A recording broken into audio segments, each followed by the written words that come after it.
മെയിനായിട്ട് നമ്മളിങ്ങനെയൊക്കെയുള്ള R T I കേസുകളൊക്കെ നമുക്കറിയാം. ഇപ്പോൾ ലാസ്റ്റ് ടൈം ഇവിടെ ആലുവയിൽ പാലത്തിലൊരു ആക്സിഡൻ്റ് ഉണ്ടായി. അപ്പോൾ ഒരു ബൈക്ക് വന്നിട്ട് സർവീസ് റോഡിൽ നിന്ന് മെയിൻ റോഡിലോട്ട് കയറി ഒരു വണ്ടീനെ കൂട്ടിയിടിച്ചു. മൊത്തം 3 പേരായിരുന്നു ഉണ്ടായില്ല. അതിൽ ഒരു പയ്യൻ മാത്രമേ സർവൈവ് ചെയ്തുള്ളൂ, ബാക്കി 2 പയ്യന്മാർ മരിച്ചുപോയി. അപ്പോൾ ആ ഒരു കേസെന്ന് പറഞ്ഞാൽ നമുക്ക് വേണമെങ്കിൽ അത് കളമശ്ശേരി കൊണ്ടുപോകാം. പക്ഷെ നമ്മുടെ ഉദ്ദേശം എന്താണെന്ന് വെച്ചാൽ നമുക്കറിയാം ഇങ്ങനെയൊക്കെയുള്ള കേസ് എവിടെ കൊണ്ടുപോയാൽ രക്ഷപ്പെടും.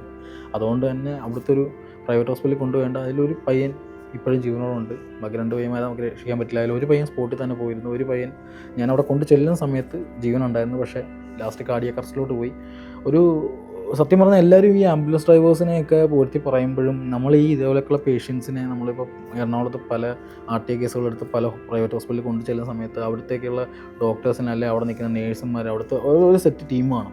അപ്പോൾ അവർ വന്നിട്ട് ഇപ്പോൾ ഈ ആലുവ കേസിൽ ഞാൻ ആ ഹോസ്പിറ്റലിൽ കൊണ്ടു ചെന്ന സമയത്ത് ഒരു 45 അല്ലെങ്കിൽ 1 മണിക്കൂറോളം CPR കൊടുക്കാൻ ഒരു 10-40 സ്റ്റാഫ് ഉണ്ടായിരുന്നു അതിനകത്ത്, ഈ ഒരു 3 പേർക്ക് വേണ്ടിയിട്ട്.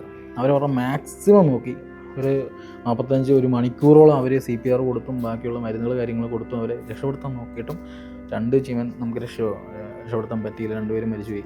അപ്പം അങ്ങനെയൊക്കെയുള്ള ഒരുപാട് ഇൻസിഡൻസ് നമുക്ക് ഡെയിലി കിട്ടുന്നുണ്ട്.